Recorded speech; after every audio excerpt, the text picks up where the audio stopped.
Iya, jadi penerangkan Malaho Das, waktu kita sudah akan sampai di 1929, kita sudah ada 53 ini.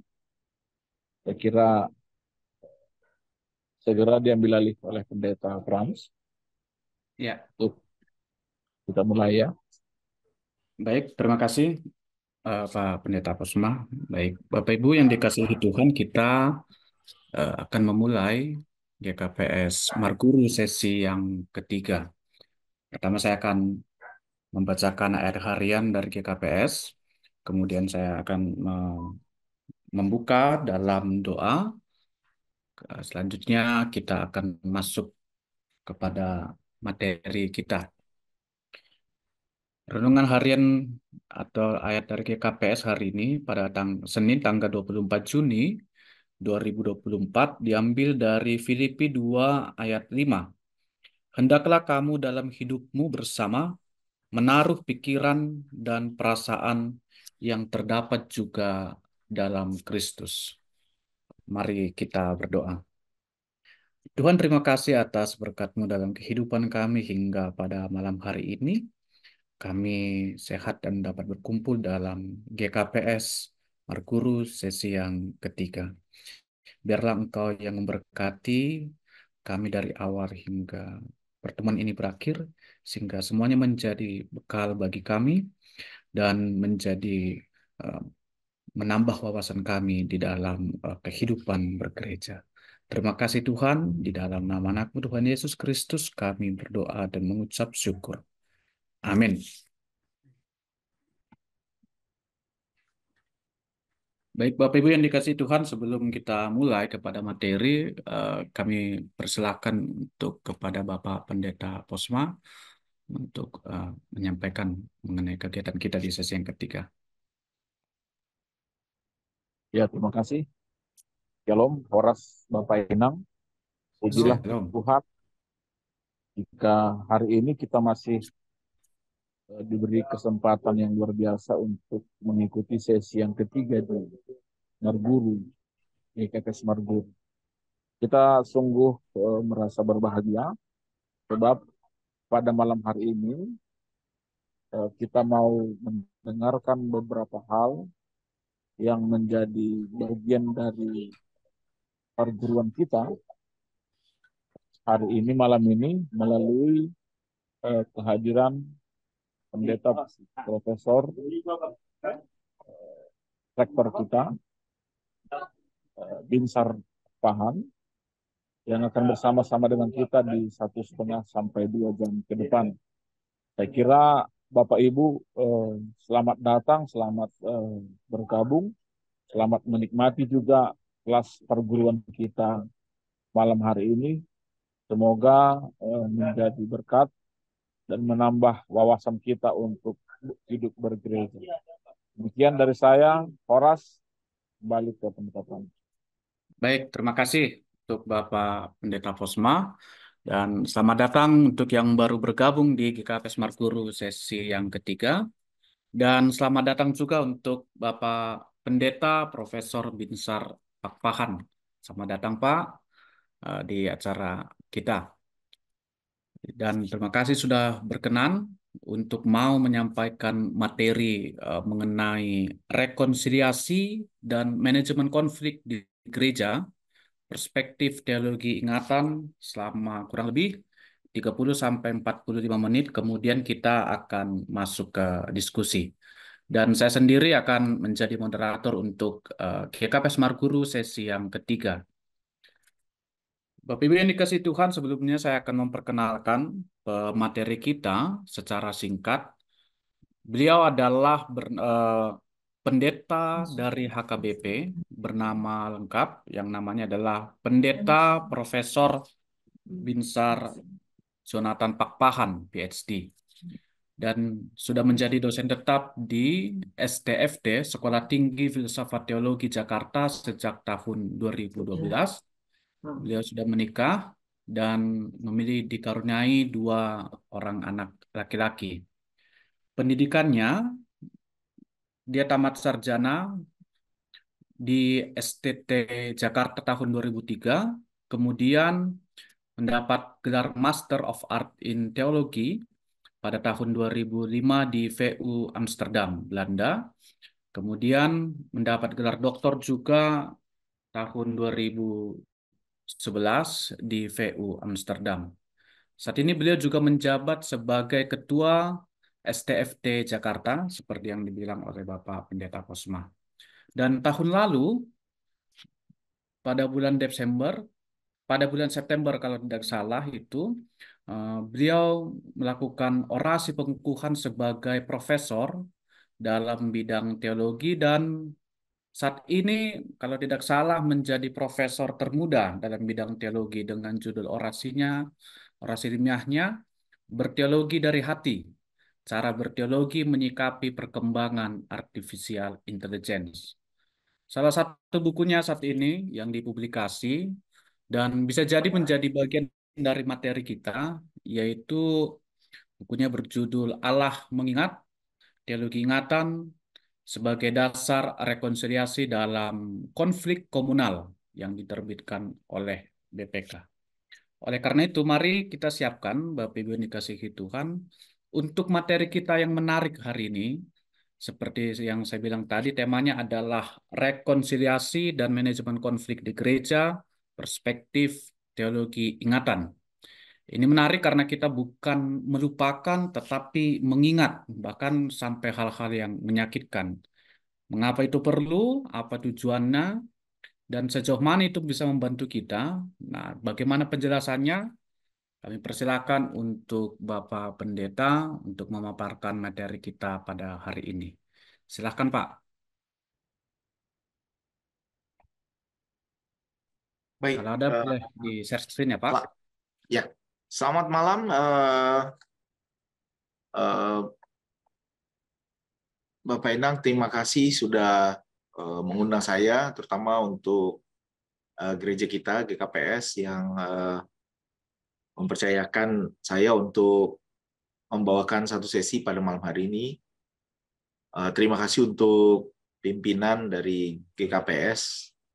Dalam hal ini juga untuk Kepala Litbang, Bang Posma, Pendeta Posma. Bang Posma ini kalau main bola dulu lawan kami kalah angkatan Bang Posma ini. Tapi kalau di kantin dia yang menguasai kami, gitu kira-kira, Bapak Inang. Jadi senang sekali diajak pada malam hari ini oleh abang saya, Bang Posma, juga Pendeta Parulian, Pendeta Dr. Parulian Sipayung. Tema yang akan dibahas malam hari ini adalah tema yang sebenarnya sudah lama saya dalami, terutama tentang teologi ingatan dan resolusi konflik. Jadi, Bapak Inang, saya akan membagikan presentasi saya. Saya tadi baru kirim bahannya, mohon nanti bisa dipelajari, tapi mohon sekarang kita fokus pada presentasi karena saya akan mencoba membawakan dengan waktu yang disediakan, yaitu 45 menit, ini sekarang tinggal 43 menit. Saya akan coba bawa dengan sebaik mungkin materi yang cukup padat ini. Rekonsiliasi dan manajemen konflik di gereja dalam perspektif teologi ingatan. Nah, seperti saya katakan tadi, sebenarnya bidang ini sudah saya geluti, khususnya dalam disertasi saya dulu tentang teologi ingatan yang kemudian diterjemahkan dalam bahasa Indonesia. Dan kemudian saya punya juga proyek kedua tentang teologi pengampunan yang masih saya kerjakan sampai saat ini. Karena ada 3 tema besar penelitian yang saya punya niat untuk selesaikan sebelum saya meninggalkan dunia ini. Semoga selesai yang kedua dalam waktu dekat, tema besarnya. Dan kemudian nanti tema besar ketiga adalah belakangan. Nah, ini adalah penelitian yang memang menjadi bidang saya, meskipun sekarang saya agak pindah-pindah juga mengambil tema penelitian yang lain. Nah, karena kita mau bicara soal manajemen konflik di gereja, tentu kita harus punya kesepakatan dulu tentang apa yang kita maksud dengan konflik. Nah, apa itu konflik? Konflik secara definisi bisa banyak ya, Bapak Inang, tapi saya mau ke definisi yang apa namanya yang standar sehingga kita bisa sepakati bersama-sama. Konflik adalah hasil dari perbedaan persepsi, asumsi, dan atau nilai. Nah, dengan definisi ini sebenarnya kita semua pernah berkonflik dan pasti akan berkonflik. Konflik bukanlah sesuatu yang harus kita takuti, bukanlah sesuatu yang harus kita hindari. Konflik itu jika dikelola dengan baik bisa menjadi sarana untuk memajukan sebuah organisasi. Karena konflik, kalau Bapak Inang ingat, gereja Protestan lahir. Karena konflik, banyak gereja lahir. Itu adalah sebuah keniscayaan. Saya pernah ngobrol dengan guru kami dan Bang Posma ini, Prof. Yansiar Aritonang. Beliau mengatakan, coba tunjukkan sama saya gereja mana yang lahir bukan dari konflik. Gitu. Jadi menarik juga tantangannya itu. Waktu itu jawaban saya adalah GKPS. Tapi saya nggak tahu sekarang setelah saya membaca bukunya Pak Dr. Martin Sinaga dalam buku 100 tahun GKPS. Ternyata di situ saya baca juga bahwa ada ingatan tentang cara HKBP yang dipandang mengtobahkan Simalungun. Jadi saya belajar banyak dari buku itu, sehingga saya pikir ya berarti memang kita punya sedikit banyak kita punya perbedaan-perbedaan pendapat, tetapi perbedaan pendapat ini kalau kita kelola dengan baik akan melahirkan juga perubahan-perubahan yang baik. Dalam gambar berikut ini kita bisa berbeda pendapat mengenai apakah ini gambar wajah seseorang atau seseorang yang menggunakan jaket dan sedang berada di sebuah bukit salju, itu misalnya. Dalam perbedaan, kita bisa saja mengutamakan pendapat sendiri, dan kalau kita tidak bisa kelola, bisa-bisa dua-duanya pihak yang berkonflik ini akan terhambat atau berhenti. Yang mau saya katakan adalah konflik pasti terjadi. Karena konflik adalah bagian dari hidup, dia adalah peristiwa dan hubungan sosial yang terus berjalan. Jadi kalau selama kita masih punya hubungan sosial dengan yang lain, kita pasti berkonflik. Dan konflik adalah sebuah kesempatan untuk kita saling mengenal dan bertumbuh. Nah, dalam teori konflik yang bisa saya perlihatkan dalam beberapa teori konflik, ada konflik yang berhubungan dengan perilaku. Jadi misalnya ada konflik yang muncul di permukaan,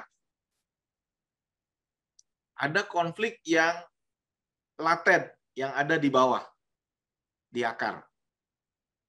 Nah, apa bedanya ini? Kalau konflik yang muncul di permukaan, biasanya itu muncul karena perilakunya bertentangan. Jadi perilaku yang bertentangan ini, misalnya saya mau beli A, saya mau beli minum teh manis, yang lain mau beli minum kopi. Itu jadi konflik yang muncul di permukaan karena kita punya perbedaan pendapat. Nah, yang susah itu adalah ketika orang berusaha untuk punya perilaku yang selaras, jadi sama nih lah satu pendapat, karena tidak mau terlihat berkonflik di atas, tapi di bawah, di akar, sebenarnya kita punya perbedaan pendapat. Nah, ini yang justru biasanya agak mengancam sebuah organisasi. karena konflik laten itu baru muncul nanti ketika masalah di atas sudah cukup berat, baru konfliknya jadi terbuka dari atas sampai ke bawah. Nah, karakter konflik terutama muncul ketika sebuah tim, ini konflik yang positif ya, Ibu Bapak. Konflik yang positif itu adalah ketika ada sebuah tim yang punya performance yang tinggi. Jadi ketika kelompok dia mau menciptakan sesuatu, punya ide, banyak ide, mau melakukan banyak hal, ini konfliknya akan muncul dengan sering dalam tipe kelompok seperti ini. Misalnya di GKPS, di kantor pusat, kantor sinode, ketika semua orang punya berbagai ide tentang pelayanan yang harus dilakukan, GKPS Marguru, oh mungkin kita harus kasih nama GKPS belajar, kita harus kasih nama GKPS A, GKPS B. Kemudian isinya misalnya, apa isinya? Isinya temanya A, temanya B, itu akan memunculkan konflik, tapi konfliknya positif, karena dia bicara mengenai sesuatu yang akan kita bangun ke depan. Dan ini sering terjadi di rapat majelis. Misalnya rapat majelis punya konflik tentang apa yang tadi kita sebut, konfliknya adalah tentang perilaku, maka kita kan punya konflik yang konflik kognitif, konflik yang muncul dalam kelompok dengan performance tinggi. Ini kalau konflik Bapak Inang di dalam gereja adalah seperti ini modelnya, misalnya, ini adalah konflik yang baik, yang membangun dan membuat perkembangan gereja lebih baik lagi. Yang penting adalah isunya adalah fokus kepada mengambil jalan keluar, bukan kepada masalah personal. Itu yang penting. Sementara itu kalau konfliknya afektif, konfliknya jadi konflik perasaan. Nah, konflik perasaan ini adalah soal hubungan pribadi. Jadi ketika konfliknya kognitif adalah konflik ide, baik. Kalau konfliknya konflik afektif, itu jadi konflik perasaan gitu. Ini seperti ada pepatah, saya lupa pepatahnya apa ya. Kalau udah nggak suka, semuanya jadi jelek. Nah, ini biasanya jenis konfliknya adalah konflik afektif. Karena itu ada 4 jenis konflik yang bisa muncul, yaitu konflik nilai, konflik data, konflik kepentingan, dan konflik struktur. Saya akan jelaskan satu demi satu. Konflik data adalah perbedaan pendapat karena data yang berbeda. Jadi Bapak Inang misalnya mau membangun sebuah program, lalu bisa terjadi perbedaan karena yang satu bilang tidak perlu, yang lain bilang perlu karena perbedaan data. Jadi datanya berbeda. Ini oke juga. Kemudian ada juga konflik kepentingan. Konflik kepentingan adalah konflik yang terjadi karena persaingan untuk memperoleh sumber daya. Nah, ini konflik kepentingan ini bisa terjadi misalnya misalnya hanya ada satu tempat yang lebih menguntungkan, lalu semua orang berebut untuk mendapat tempat tersebut. Konflik struktural ini karena ada perbedaan pendapat dengan para pemimpin, jadi antar tim terjadi konflik. Lalu ada konflik nilai. Nah, konflik nilai ini adalah konflik yang terjadi ketika kita punya perbedaan mendasar dalam ide dan gagasan. Karena itu, dalam menangani konflik ini memang agak berbeda-beda gaya kita. Ada yang menghindar. Nah, yang menghindar ini biasanya dia akan memilih untuk menghindari masalah. Ini dia metodenya. Ada yang menghindar, avoidance. Ada kompromi, ada kolaborasi, ada akomodasi, dan ada kompetisi. Dalam menghindar, ini yang biasanya kalau ada konflik, dia pergi. Bapak Inang, saya ada konflik, Dia ngumpet. Kalau ada yang, ini saya ingat nih dulu kalau saya kerja di kantor sinode, pimpinannya pergi. Waktu saya dulu tinggal di kantor sinode ya, di kantor KBP, ya udahlah kita jangan tangani dulu masalah ini, lalu mereka pergi. Kompetitif, nah ini konflik yang terjadi ketika orang berebut mau jadi Eporus. Nah ini dia, ini konflik kita. Jadi kompetisi karena resource-nya cuma satu, orang yang mau banyak. Ini kompetisi. Kemudian, kalau dalam kompetisi harus ada yang kalah. Ada yang menang, ada yang kalah. Kalau dalam menghindar, tidak ada yang menang, tidak ada yang kalah. Karena nggak ketemu resolusi masalahnya, tidak ada pemecahan masalah. Dalam model kompromi, ini orang akan berusaha mencapai keputusan yang dicapai semua orang. Kompromi inilah yang biasanya kita coba cari di dalam penyelesaian konflik. Ada juga akomodatif yang mengakomodasi keinginan, dan ini juga menjadi sebuah cara yang bisa kita cari kita gunakan dalam resolusi konflik. Dan terakhir adalah cara kerjasama. Nah, pada akhirnya ada 4 pilihan dalam penanganan konflik. Masalah terpecahkan, relasi dipertahankan dan membaik, ini yang kita inginkan semua. Ada juga yang masalahnya selesai, tapi kita nggak bisa bersama-sama lagi. Ya udahlah, kita sepakat untuk tidak sepakat. Itu dia. Yang ketiga, ada masalah terpecahkan, hubungannya memburuk. Ini masalah tak terpecahkan, hubungan memburuk. Jadi udah masalah nggak selesai, hubungan memburuk. Nah, ini nanti terjadi kalau orang banyak menghindar. Yang terakhir, masalah tak terpecahkan, hubungan tetap baik. Nah, ini adalah konflik laten. Jadi masalahnya nggak selesai, udahlah kita lupakan sama-sama, tidak usah kita singgung lagi. Dan akhirnya hubungan tetap baik, tapi suatu saat nanti ketika ada masalah atau isu, dia menjadi trigger atau pemicu dari konflik laten yang sebenarnya ada bersama dengan orang tersebut. Nah, karena itu pertanyaannya sekarang adalah, Bapak Inang, pertanyaannya adalah, dalam konflik ini, apa yang harus kita lakukan dalam konflik? Dalam konflik, apakah kita akan memilih jalan mengingat atau melupakan? Jalan apa yang mau kita pilih dalam mengatasi konflik? Kalau kita memilih jalan yang paling bawah ini, masalah tak terpecahkan, hubungan tetap baik, biasanya kita akan memilih jalan untuk melupakan. Jalan melupakan ini apa sih? Ya sudahlah, lupakan saja, nggak usah disinggung lagi masalah itu. Tetapi setiap kali kita mengatakan sudahlah, lupakan saja, tidak usah disinggung lagi, sebenarnya kita sedang mengingat masalah tersebut, tapi tidak mampu menyelesaikannya.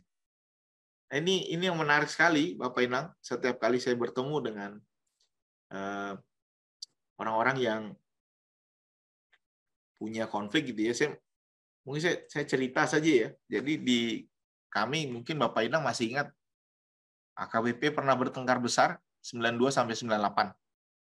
Dalam pertengkaran itu terjadi perpecahan gitu ya.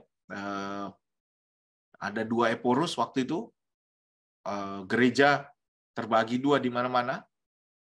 Dan pada waktu itu tiba-tiba di tahun 98 kami semua memutuskan untuk kembali lagi bersama. Yang disebut dengan namanya Sinode Rekonsiliasi. Tetapi yang terjadi waktu itu adalah sebenarnya orang melupakan masalahnya. Bapak Ina, yang terjadi juga dalam konflik tersebut adalah banyak orang yang punya luka di dalam hatinya tapi tidak tersembuhkan. Jadi ketika saya pergi melakukan penelitian untuk mencari data tentang konflik tersebut, ternyata cukup banyak data yang dibakar, Bapak Ina. Dibakar. Jadi dokumen pertengkarannya dibakar. Karena dia bilang, saya tidak mau lagi mengingat-ingat itu. Sudah selesai itu, Amang, katanya gitu. Nah, menariknya adalah beberapa orang yang saya temui, kalau dia bilang dibakar dan bilang sudah selesai, tangisannya selalu keluar. Jadi sambil menangis dia bilang, tidak usah lagi kita bicarakan itu, Amang. Itu sudah selesai. Kita sudah tidak lagi mengingat itu lagi. Tapi dari tangisannya, saya tahu bahwa masalahnya tidak selesai, tapi dia simpan di dalam hati. Ini seperti Maria juga ya, banyak menyimpan beberapa peristiwa di dalam hatinya. Tetapi yang terjadi dengan kasus seperti itu adalah bahwa masalah tak terpecahkan. Apakah relasi tetap baik? Ini yang kemudian menjadi pertanyaan, apakah betul relasi kita tetap baik? Nah, karena itu dalam teologi ingatan tentu yang ditawarkan adalah kalau kita mau secara ideal punya proses rekonsiliasi yang baik untuk memanage konflik tadi, yang saya tawarkan adalah bahwa mungkin kita pertama harus menyelesaikan masalah atau meresolusi konflik yang terjadi dengan mengingat. Nah, apa yang dimaksud dengan mengingat nanti saya akan jelaskan. Lalu setelah mengingat, kita bisa punya pengampunan, dan sesudah ada pengampunan, baru kita bisa punya rekonsiliasi. Di dalam hal tersebut, kita harus lihat bahwa rekonsiliasi dan pengampunan ternyata tidak selalu berjalan bersamaan, seperti tadi saya perlihatkan dalam teori manajemen konflik. Sekarang saya masuk ke dalam teologi mengingat. Rekonsiliasi dan pengampunan ternyata tidak berjalan bersamaan. Rekonsiliasi dan pengampunan. Karena ada dua pilihan. Yang pertama adalah rekonsiliasi tanpa pengampunan. Nah, ini dia, hubungan tetap dijaga, tapi masalah tidak selesai.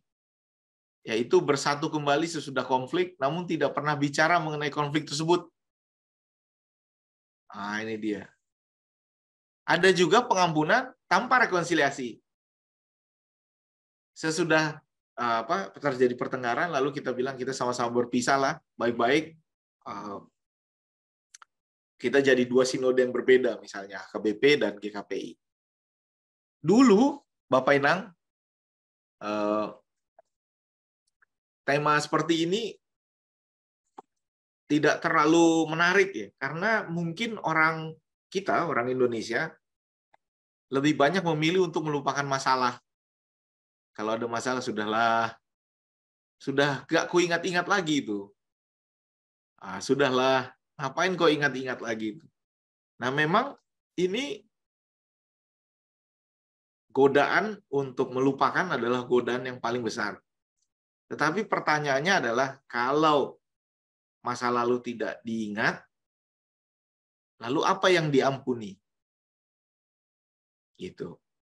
Atau bagaimana kita bisa membentuk rekonsiliasi yang menyelesaikan konflik jika kita tidak tahu apa isi konfliknya karena kita lupakan. Itu sebabnya dalam dua teori ini yang saya tampilkan sekarang, ini bisa dicapai di berbagai kelompok. Misalnya pasangan suami istri.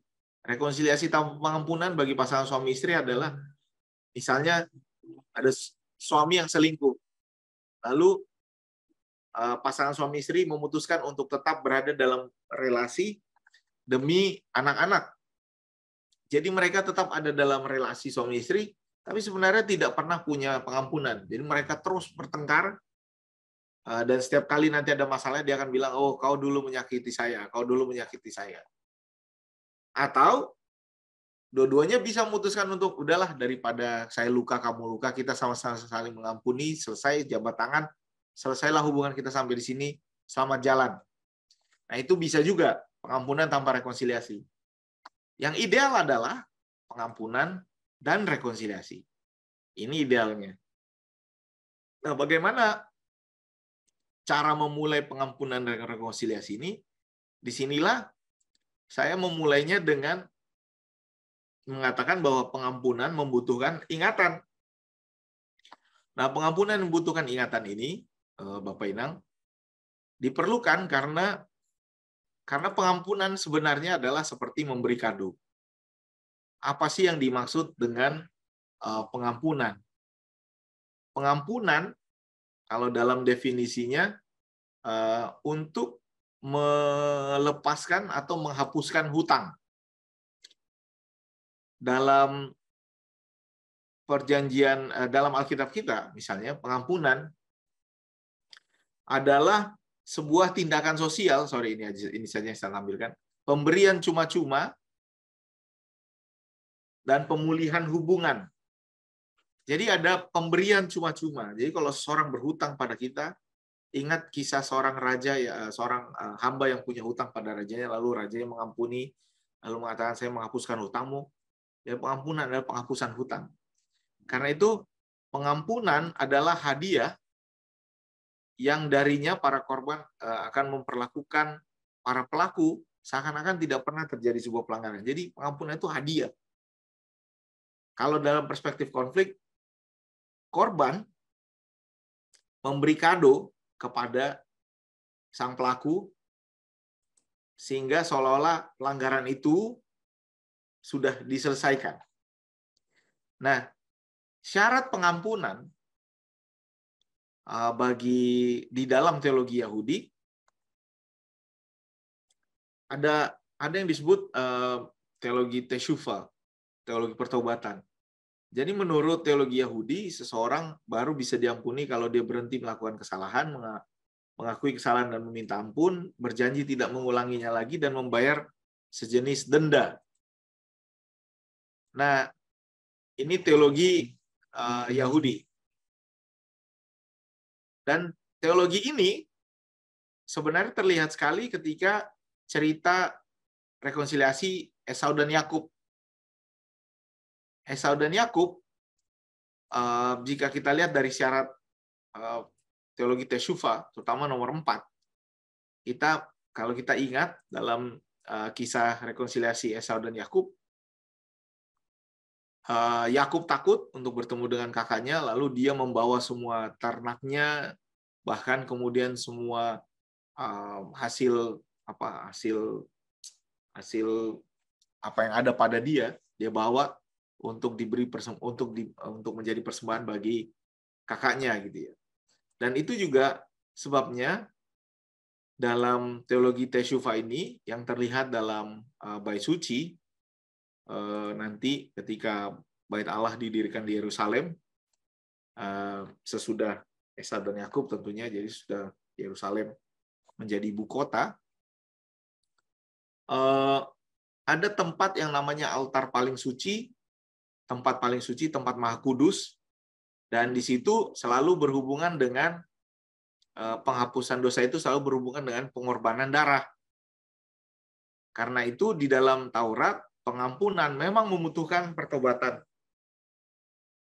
Dengan adanya penyesalan, dan penyesalan inilah Bapak Inang yang menjadi bagian dari teologi mengingat. Karena penyesalan berarti saya menyesal apa yang saya lakukan, baru terjadilah pengakuan.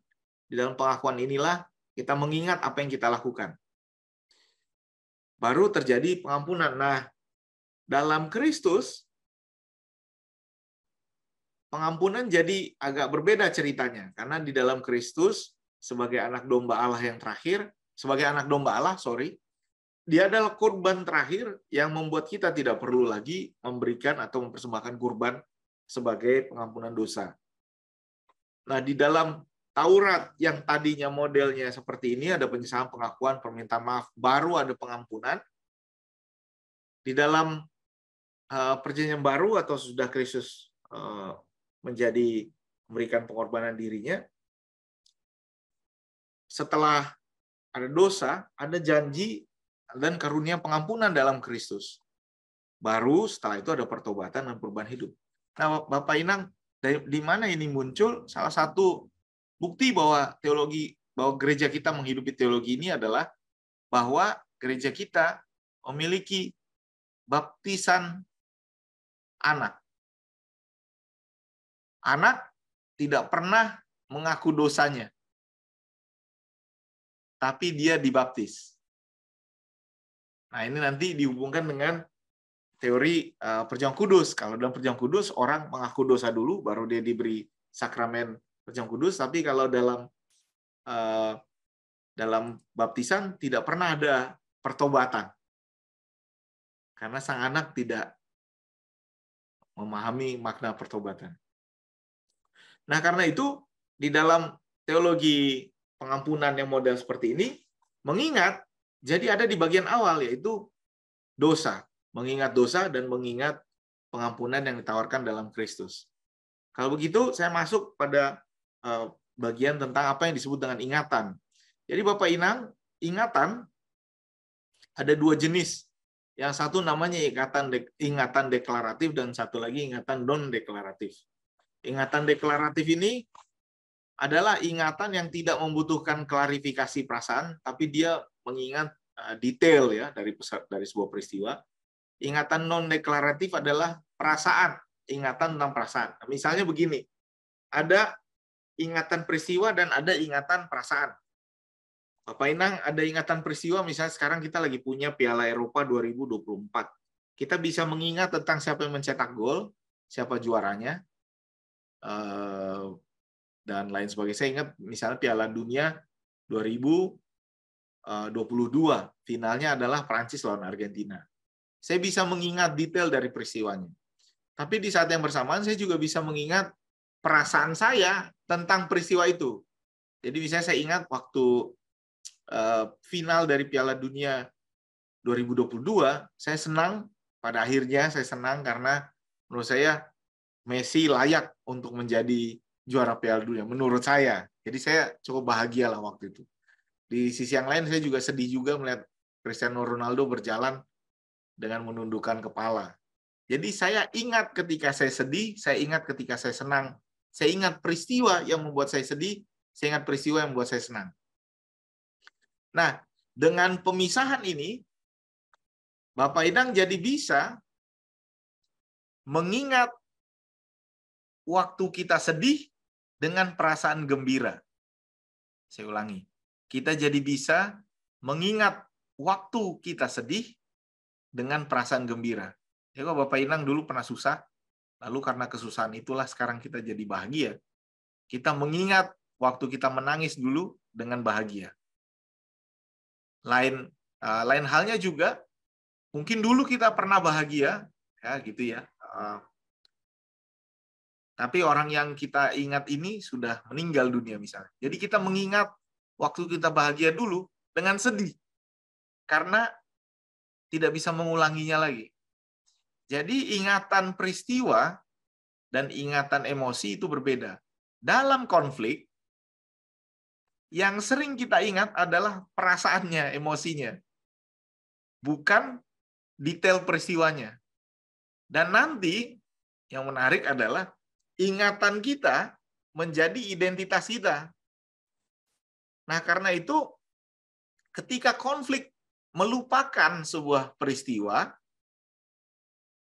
konflik yang melupakan sebuah peristiwa, selalu masih mengingat perasaannya.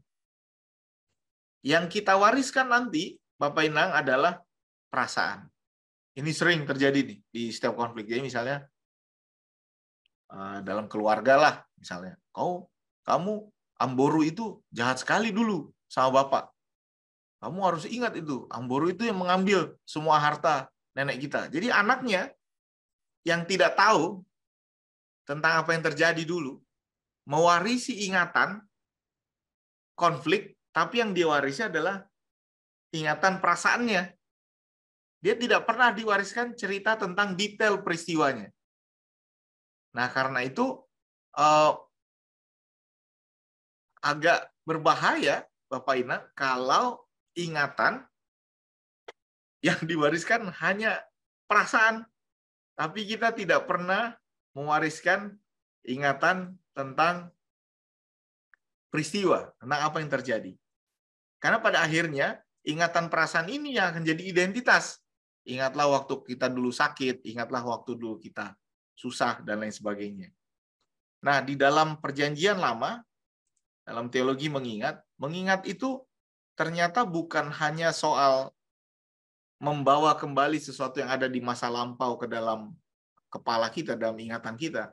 Tetapi mengingat itu sering dihubungkan dengan aksi, dengan tindakan nih Bapak, dalam teologi mengingat. Ya. Jadi ketika Allah mengatakan, aku memalingkan wajahku darimu sesaat lamanya, aku tidak lagi mengingat kesalahanmu, teks yang paling sering dipakai pendeta untuk mengatakan atau menganjurkan orang lain untuk melupakan, sebenarnya dalam teks tersebut, dalam Yeremia 31-34 itu, yang dimaksud di situ adalah aku sudah tidak lagi mengingat-ingat kesalahanmu, artinya adalah aku tidak lagi menghukummu. Bukan aku tidak lagi mengingat dalam arti saya sudah hapuskan semua peristiwa itu, karena nanti di berbagai ayat dikatakan, aku mencatat semua yang kamu lakukan dalam buku kehidupan lah, aku yang mengenal engkau, aku tahu apa yang kau perbuat, aku mengingat ketika ini terjadi, atau Allah mengatakan, ingatlah Israel. Banyak sekali hal yang menunjukkan hal yang kontradiktif, bahwa di dalam Alkitab kita ketika dikatakan mengingat, bukan berarti, ketika dikatakan aku melupakan kesalahan, aku tidak lagi mengingat kesalahanmu, bukan berarti Allah mencoret lalu mengatakan saya sudah hapus itu, tapi artinya adalah kamu sudah tidak saya hukum lagi. Kamu sudah menerima karunia pengampunan. Dan ini penting sekali, karena yang sering menjadi agen dari pelupaan adalah pendeta dengan ayat tersebut. Nah, yang betul adalah aku tidak lagi menghukummu. Gitu. Jadi ketika Allah tidak mengingat bukan berarti saya lupa, tapi saya tidak lagi menghukum. Demikian juga ketika kita bilang, ketika penjahat mengatakan kepada Yesus, Tuhan ingatlah aku ketika engkau sampai ke kerajaanmu, itu juga bukan berarti nanti ketika ketemu nanti di kerajaannya lalu Tuhan, kau ingat aku kan? Lalu Tuhan Yesus bilang, ya aku ingat. Bukan itu. Justru artinya mengingat adalah bela aku. Selamatkan aku. Jadi ingat artinya tindakan, bukan cuma peristiwa yang terjadi di kepala. Sehingga mengingat, Bapak Inang, adalah sebuah aksi yang memang selalu menjadi dasar dalam Alkitab kita. Bahkan Israel selalu diminta untuk mengingat. Dalam kekristenan, kita mengingat peristiwa tentang kehidupan kematian Kristus dalam anamnesis, dalam perjuangan kudus. Dan arti sesungguhnya dalam mengingat, ketika ada dalam teologi ingatan adalah, mengingat berarti memberkati, memberi kekuatan, sementara melupakan berarti menghukum. Nah, jika demikian, bagaimana kita bisa memasukkan ini dalam teori pemecahan konflik? Di dalam teori pemecahan konflik, ketika kita bicara tentang cara untuk menangani konflik, dengan mengingat, kita sebenarnya diminta untuk belajar untuk mengakui bahwa ada masalah. Kita diminta untuk mencatat apa masalah, dan kita diminta untuk menyelesaikannya, bukan menguburnya, sehingga konflik tidak menjadi laten yang ada di akar, tapi konflik yang muncul di atas bisa diselesaikan dengan baik.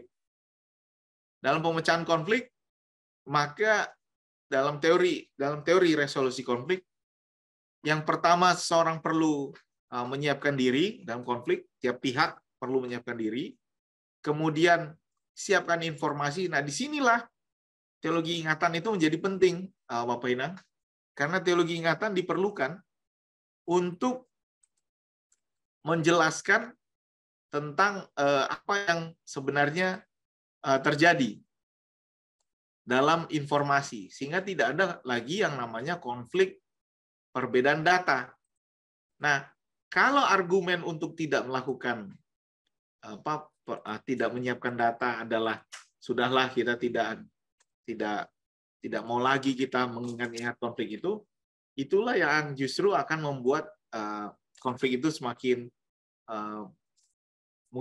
sangat mungkin untuk muncul kembali. Karena itu dalam penanganan ini dalam resolusi konflik, kebutuhan dan keinginan itu harus dibedakan. Ini nanti itu soal yang lain lagi ya. Kemudian disinilah dia, sepakatilah apa masalahnya, dan disinilah teologi ingatan menjadi penting. Di dalam tahap ini, Bapak Inang, dalam teologi ingatan, ada dua solusi. Yang pertama, kita menulis tentang apa yang terjadi bersama-sama, mengingat bersama-sama, lalu kita sepakati inilah yang terjadi, lalu mencari jalan keluar dari apa yang terjadi itu. Atau kita sepakat untuk punya dua sejarah. Nah, dua sejarah ini menarik juga karena Gereja Lutheran, LWF, Lutheran World Federation, dan Gereja Mennonite, yaitu gereja Anabaptis yang dulu berkonflik dengan Gereja Lutheran 500 tahun yang lalu, kira-kira. Ketika itu terjadi perbedaan pendapat, kemudian kedua gereja ini datang di tahun 2011 berusaha untuk punya rekonsiliasi.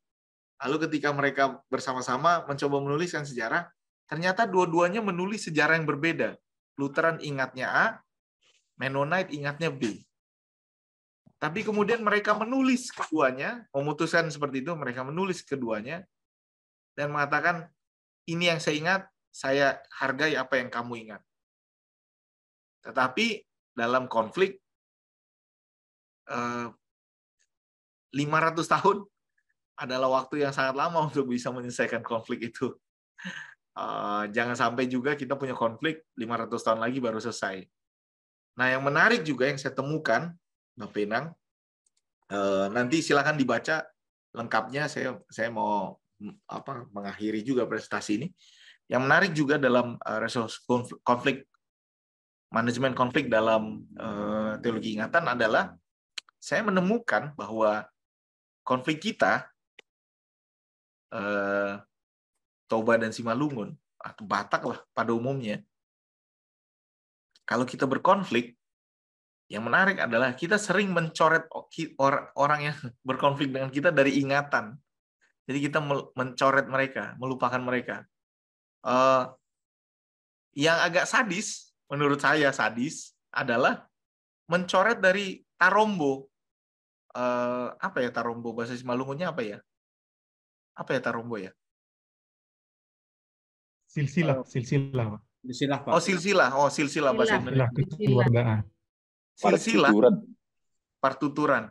Jadi ini saya temukan juga ya. Jadi kita, tipe konflik kita adalah dengan mencoret dari ingatan. Jadi kita coret, makanya bisa kalau ada marga bertengkar, selalu pertengkarannya nanti siapa nomor 1, siapa nomor 2. Kenapa bisa muncul masalah itu? Karena dicoret dari buku silsilah. Nanti ketika keturunannya ketemu, kita nggak tahu lah siapa yang nomor 1, nomor 2. Lalu terjadilah pertengkaran tentang siapa nomor 1, nomor 2. Kemudian, ini saya cerita sedikit ya dulu. Jadi mama saya, kalau ayah dulu besar di tanah Simalungun, di tanah Jawa. Tapi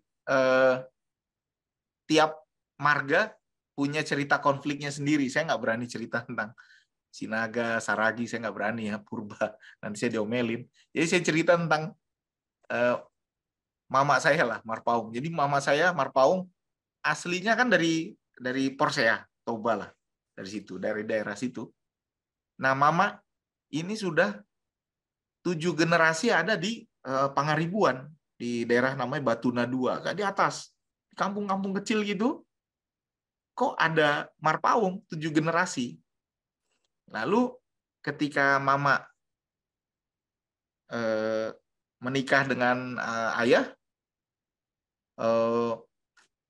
kalau di kampung nggak terlalu dicari kamu Marpaung dari mana gitu ya. Jadi semuanya dianggap sama lah, satu Marpaung.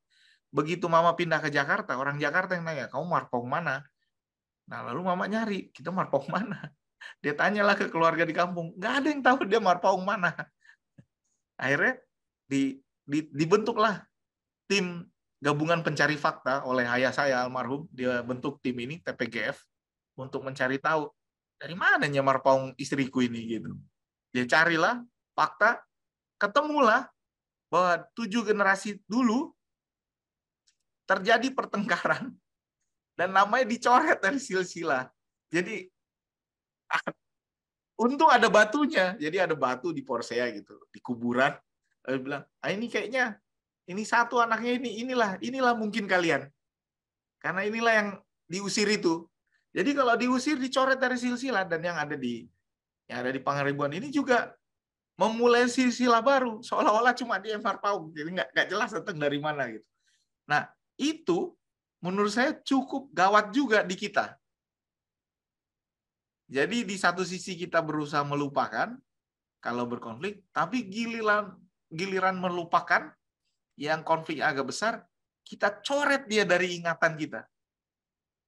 Dan mencoret dari ingatan sama dengan meniadakan. Kalau modelnya begitu, resolusi konflik tidak akan pernah tercapai. Kira-kira begitu, Bapak Enang. Jadi itu presentasi saya. Nanti kita bisa perdalam melalui diskusi. Saya kembalikan kepada Pendeta Purba, moderator kita. Ya, itu Pak. Baik, terima kasih Pak. Jadi itu Pak untuk pemaparannya mengenai teologi ingatan, dan sangat menarik sekali ya Bapak Penang ya, bahwa kita diberikan perspektif baru. Jangan coba-coba melupakan ya, tapi kita harus mengingat segala sesuatu yang terjadi, karena itu bisa memberikan perdamaian juga bagi diri kita. Baik, kita akan langsung masuk kepada diskusi, dan sudah ada di sini dua penanya yang raise hand, dan Bapak Ibu juga jika ada yang ingin bertanya boleh raise hand, pilih ada di kolom reaction, ada pilihan raise hand. Yang pertama ada Bapak Hendra Wijaya Purba, sesudah itu Situa Nedi Ivo, kemudian Ibu Sri Kencanawari Damanik, dan yang ya ada tiga, masih tiga. Silakan. Yang pertama Bapak Hendra Wijaya, silakan dihidupkan mikrofonnya Pak. Ya, Horas, terima kasih Pak. Izin memakai masker karena lagi dinas sore Pak. Ya. Saya asal GKPS Aras Kabur, Resort Lupakam, sekarang menjabat jadi Wakil Ketua Resort Pak. Saya ingin bertanya, tadi kan ini soal manajemen konflik Pak. Itu bagaimana cara mengatasi konflik di tengah-tengah perkumpulan di gereja agar tidak berkepanjangan? Karena seringkali Pak gini, karena kami sering kumpulan, ada seorang juga jemaat, dia itu selalu asal pertemuan selalu konflik, selalu vokal gitu. Jadi omongannya aja yang mau didengarkan gitu Pak. Jadi udah dinasihati, udah diberikan masukan yang lain agar dia tidak seperti itu, tapi tetap dirinya aja yang didengarkan gitu Pak. Itu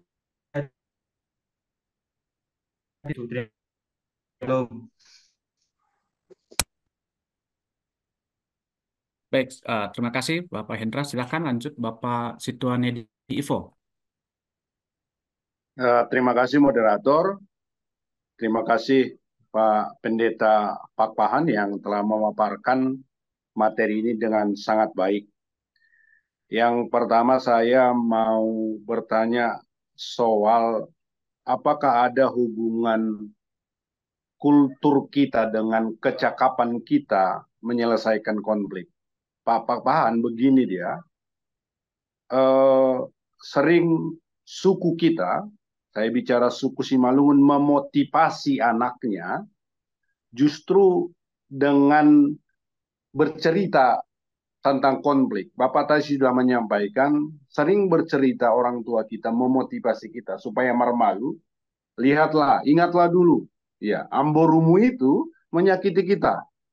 Maka kalian harus belajar baik supaya kita bisa maju dan tidak lagi disakiti. Yang pertama, sering memotivasi itu dengan mengingatkan kita terhadap konflik. Kedua, orang tua kita juga sering menasehati kita supaya tidak mengingat-ingat kesalahan orang lain dan tidak membicarakan kesalahan orang lain.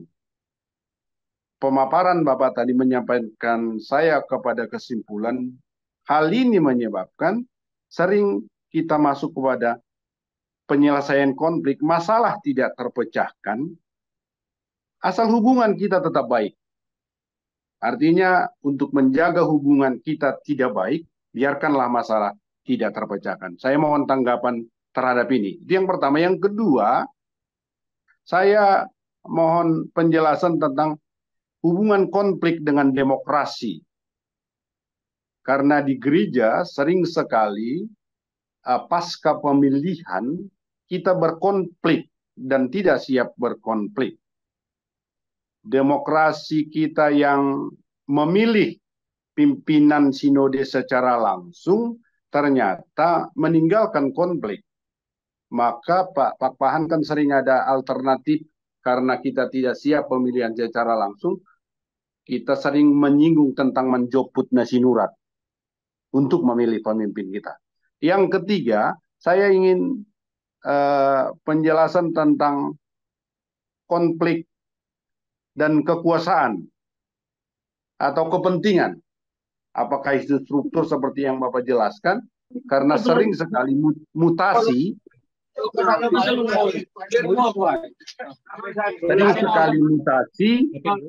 itu meninggalkan konflik. Yang berikutnya, Pak Pahan, saya ingin penjelasan bagaimana hubungan konflik dengan kebebasan bermedia sosial pada saat ini. Karena sering sekali muncul konflik ketika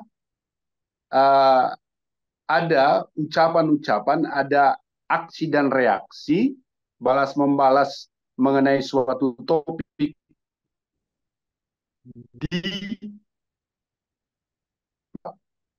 maka sering ada juga percakapan apakah misalnya para pendeta full timer itu dikasih kode etik bermedia sosial. Yang terakhir, saya mohon tanggapan Pak Pahan yang sudah berpengalaman di bidang ini. Apakah menurut Bapak gereja kita sudah cukup cakap atau sudah cukup dewasa dalam rangka menyelesaikan konflik? Demikian Pak Pahan, Pak Moderator, terima kasih. Terima kasih Pak. Bapak Ibu, Bapak Enang, dimohon untuk yang lain supaya mematikan audionya dan supaya yang bertanya bisa didengar oleh pemateri. Terima kasih untuk Pak Situan Edi Ivo. Selanjutnya kami persilakan untuk Ibu Sri Kencana Wari Damanik. Silakan Bu. Ya, terima kasih buat materi yang sudah disampaikan. Kami sangat apresiasi dengan materi yang sudah kami dengarkan. Memang jujur secara pribadi, khusus materi ini memang sangat asing ya bagi kita kalangan pribadi secara khusus. Nah, yang ingin kami tanyakan dari sudut pandang GKPS memang perihal tentang konflik ini sangat asing. Nah, jadi bagaimana cara kita ataupun cara gereja supaya mindset konflik ini jangan jauh sekali gitu ya pemahamannya, karena ini sangat bermanfaat sekali. Kenapa saya katakan seperti itu?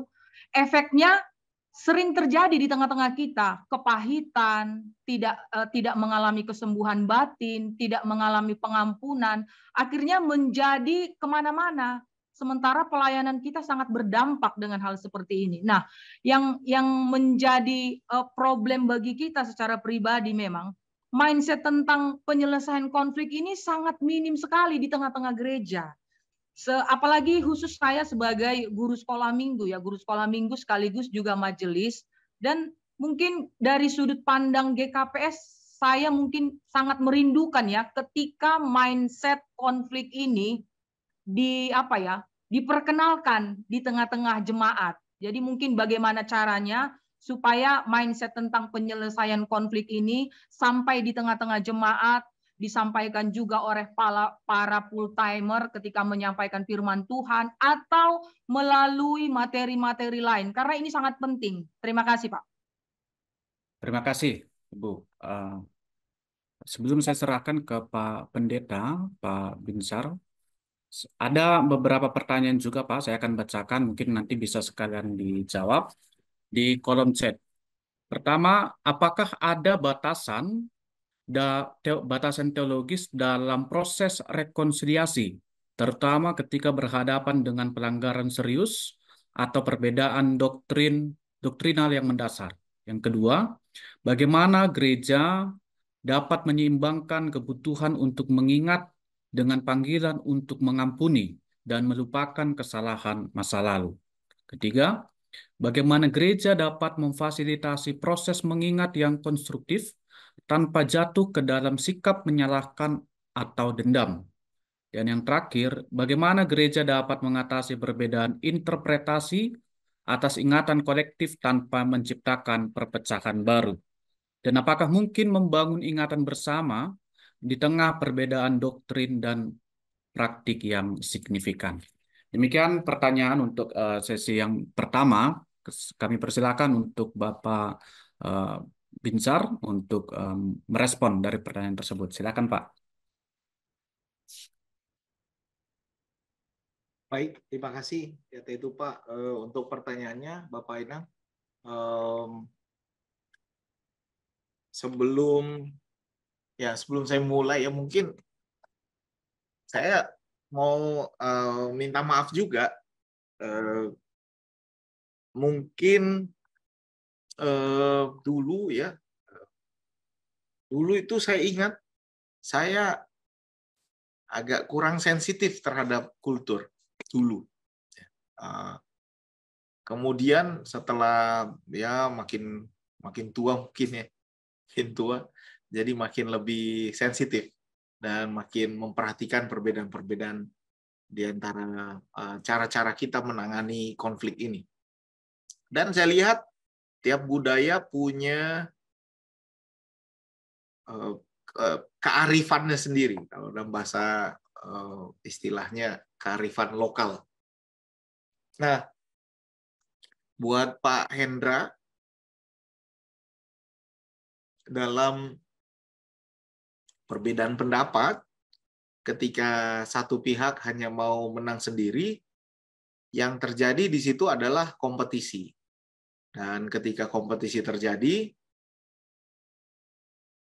tidak akan pernah semua pihak bisa bernegosiasi dengan baik. Kesalahan ini model yang seperti ini bisa ditangani dengan dua hal. Satu, menyadarkan yang bersangkutan untuk bisa masuk ke dalam proses yang namanya bicara dan mendengar. Jadi dia dipaksa dengan sebuah sistem di mana dia bicara, lalu dia juga harus mendengar. Sehingga semua orang bisa menyampaikan perspektif mereka masing-masing. Nah, itu bisa disikapi dengan sistem. Atau yang kedua, dia tidak diikutkan lagi dalam diskusi. Tapi ini tidak menyelesaikan konflik. Ini hanya memotong konfliknya, memindahkannya ke tempat lain. Nah, dalam gereja, sayangnya ini bukan perusahaan, Pak. Kalau perusahaan model seperti ini kita pecat. Wah, ini orang cuma membawa masalah saja, kita pecat. Jadi perusahaan itu punya metode yang jauh lebih efisien menurut saya dalam penyelesaian tantangan perbedaan pendapat seperti ini. Gereja di sisi yang lain adalah lembaga yang diminta untuk mengampuni. Nah, di sini kadang-kadang terjadi perbedaan pola pikir tentang pengampunan dan penyelesaian masalah. Orang berpikir bahwa dengan pengampunan, bahwa semua orang atau semua kelakuan harus langsung diampuni. Sehingga apapun kesalahan orang, kita cenderung jadi punya pengampunan yang, dalam tanda kutip, membabi buta. Baru salah, ampuni dia. Sehingga tidak ada ruang untuk menyelesaikan masalah itu. Disinilah saya memberi argumen bahwa kita harus mengingat untuk memberi ruang penyelesaian masalah. Karena kalau pengampunan dilakukan tanpa mengingat, yang terjadi itu adalah dalam bahasa teologisnya cheap grace, pengampunan yang murahan. Belum apa-apa diampuni, belum apa-apa diampuni. Dia tidak akan pernah belajar dari kesalahannya. Makanya dalam gereja kita tidak bisa memotong dia, ya kita bisa mengatur supaya dia menyadari bahwa setiap pihak itu perlu berbicara. Nah, itu saran saya Pak Hendra. Ada tekniknya juga. Kalau ini jadi soal teknik ya, teknik bagaimana caranya supaya yang bersangkutan misalnya bisa belajar dari yang lain. Untuk Pak Sintua, Bapak Sintua Bapak Sintua Saragi,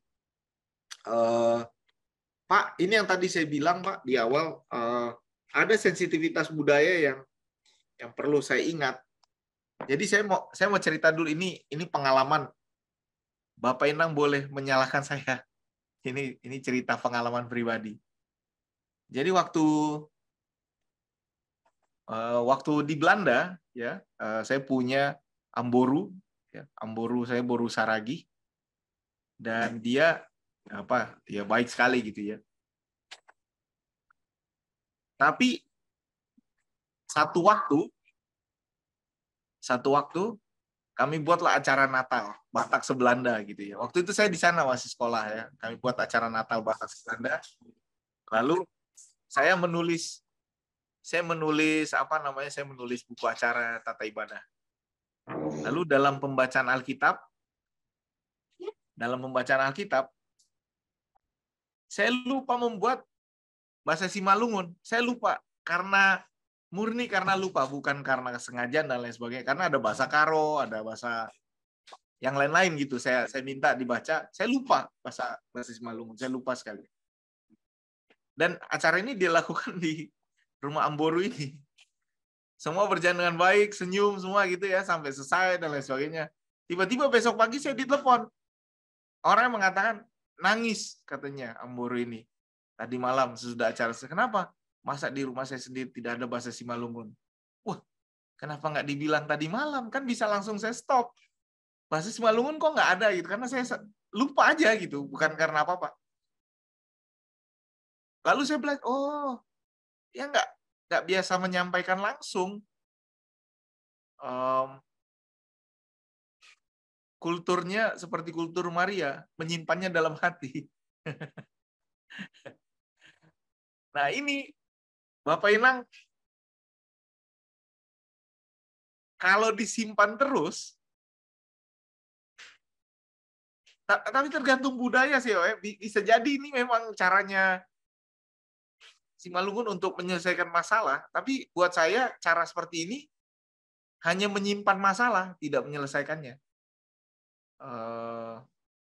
Makanya yang sering terjadi kalau kita ada dalam model kelompok atau grup seperti ini, orang menyimpan dalam hati seperti tadi Pak Hendra, yang rajin ngomong akan ngomong, yang tidak rajin ngomong akan menyimpan dalam hati lalu marah sama dia. Nah ini saya nggak tahu ya pasarannya harus diungkapkan di gereja sehingga kita bisa mencari jalan keluarnya, tapi itu jadi bertentangan dengan kultur. Gitu apa? Jadi saya kadang-kadang agak hati-hati juga.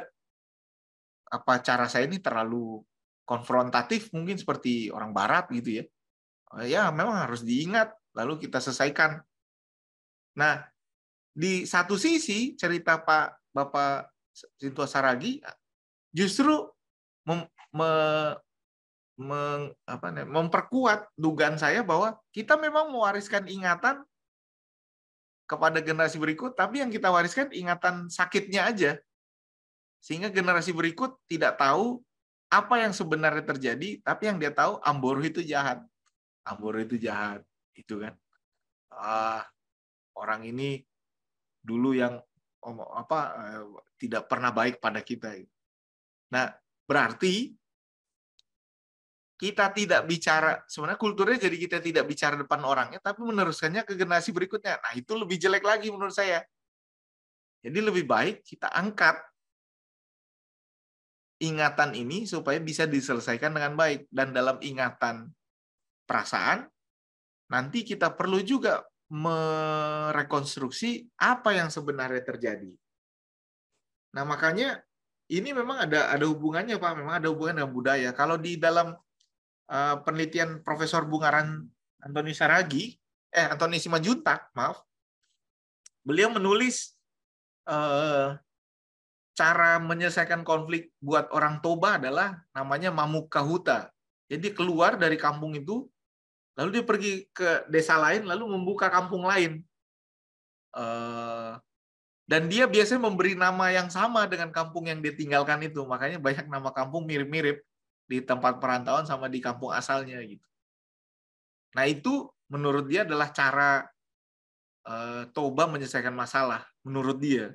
Sehingga waktu konflik 92 sampai 98 almarhum menganjurkan HKBP pecah dua.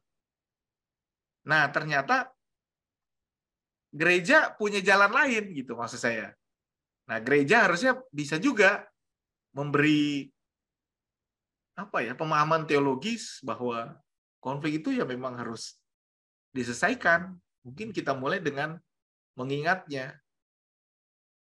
Nah, kalau bagian C tentang konflik kekuasaan dan kepentingan, ya itu dia kalau modelnya model kompetisi, memperebutkan resources, akhirnya konfliknya bisa berkepanjangan. Bahkan pasca pemilihan pun masih kubu-kubu dia. Nah, kalau ini pemecahannya agak sulit, Bapak, karena memang sumber dayanya cuma satu. Yang bisa menyelesaikan konflik seperti ini adalah dengan pemerataan sumber daya. Jadi ya kita ratakan dia. Jadi secara teori misalnya kamu ditempatkan di A dan kamu ditempatkan di B, ya harusnya sama aja, nggak ada perbedaannya gitu. Jadi itu mungkin salah satu cara untuk menyelesaikan laten konflik yang seperti ini. Lalu bagaimana dengan kebebasan bermedia sosial? Ya ini juga betul juga karena orang sangat menghargai kebebasannya lalu dia bicara sebebas-bebasnya. Makanya kita sebenarnya perlu belajar bermedia sosial. Nah, susahnya lagi Bapak adalah, ada teori yang saya baca, susahnya lagi adalah bahwa di media sosial kan kita tidak mengenal orang yang sedang bercakap-cakap dengan kita secara personal. Kalau seandainya omongan itu kita sampaikan di Lapo Tuak, tidak akan ada yang tersinggung. Macam betul aja kau, Kak. Banyak kali cakapmu gitu. Banyak kali cakapmu gitu, kita bilang begitu di kedai Lapo Tuak, di mana kita semua saling mengenal.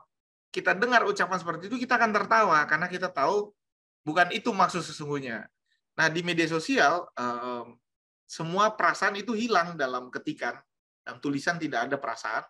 Sehingga orang yang membacanya bisa tersinggung, bisa punya makna yang salah. Makanya media sosial ini betul-betul harus literasi bermedia sosial harus diajari kepada para pendeta dan warga. Ini penting sekali karena banyak juga dari kita yang tidak puas gitu. Giliran tidak puas, curhatnya di media sosial, tapi curhat di media sosialnya seperti berdoa ke Tuhan. Tuhan tolonglah, ada yang begini, padahal maksudnya supaya dibaca ketua sinode ya kan. Jadi yang gini-gini loh, apa ya? Kita perlulah literasinya perlu ditingkatkan buat kita semua. Nah, apakah gereja sudah cukup dewasa? Menurut saya kalau gerejanya bisa menyelesaikan banyak konflik, artinya punya jalan penyelesaian yang baik, gereja itu cukup dewasa. Cuma konflik ini ada levelnya juga, ada level yang tinggi sehingga agak perlu waktu yang lama untuk menyelesaikannya, tapi ada juga yang level dalam kognitif gitu, level yang cuma soal aksi yang berbeda pendapat itu bisa diselesaikan dengan cepat. Nah, kedewasannya macam-macam Pak, saya nggak terlalu bisa menilai juga apakah gereja sudah cukup dewasa atau tidak. Untuk Ibu Sintua, Ina Sintua, Damanik, gereja ini memang harus dibagi, seperti yang tadi saya bilang, memang mindset mau terbuka tentang apa yang terjadi di kita itu baru buat kita, Ibu, karena kita lebih banyak bilang lebih baik kita diamkan sajalah, kita kubur sajalah. Nah, masalahnya di kubur ini selalu muncul di tempat yang lain menjadi bau yang tak sedap. Gitu. Ya itulah, ini perbedaan lah. Kalau saya dari sisi manajemen konflik, saya bilang harus dibuka. Tapi kalau dari sisi kultur, nah ini yang harus dibicarakan lebih lanjut di gereja kita di GKPS. Kira-kira begitu, Ina. Nah, berhadapan, apakah ada batasan teologis dalam rekonsiliasi? Menurut saya, ketika perdebatan kita adalah soal doktrinal, doktrin menjadi suatu hal yang tidak bisa dinegosiasikan, menurut saya ya. Kalau dalam doktrinal, perbedaan doktrinal bisa menimbulkan perpecahan. Itu sudah pasti. Kalau doktrinal itu terjadi di gereja Protestan, ya, Lutheran muncul, Metodis muncul, Calvinis muncul dan lain sebagainya. Cuma kalau di Indonesia belum saya lihat gereja yang muncul karena perbedaan doktrinal. Nah, itu saya belum lihat sama sekali. 97 anggota PGI sekarang, saya belum lihat yang muncul karena doktrinal. Yang saya lihat ya paling gara-gara kekuasaan atau soal jabatan lah.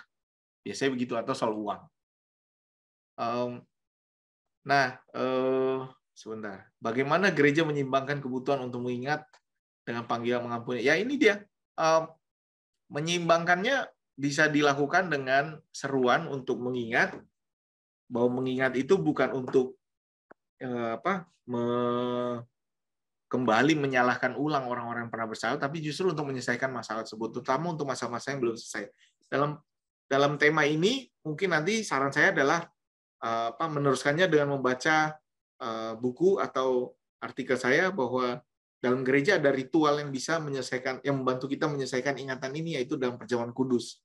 Jadi dalam perjamuan kudus kita sebenarnya bisa mengingat dengan baik dan menyelesaikan ingatan tersebut. Jadi itu untuk jawaban singkat saya. Bagaimana, termasuk juga bagaimana memfasilitasinya, itu juga ada dalam proses perjamuan kudus.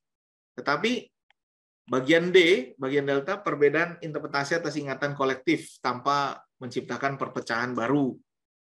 Apakah mungkin membangun ingatan bersama? Nah, ini tadi, jika dalam contoh LWF dan gereja baptis, Mennonite, Anabaptis, karena jaraknya 500 tahun, orang yang mengingat di waktu sekarang pun sebenarnya tidak tahu lagi apa yang terjadi di waktu dulu. Jadi, mereka bisa mengingat berbeda berdasarkan data sejarah yang mereka miliki masing-masing.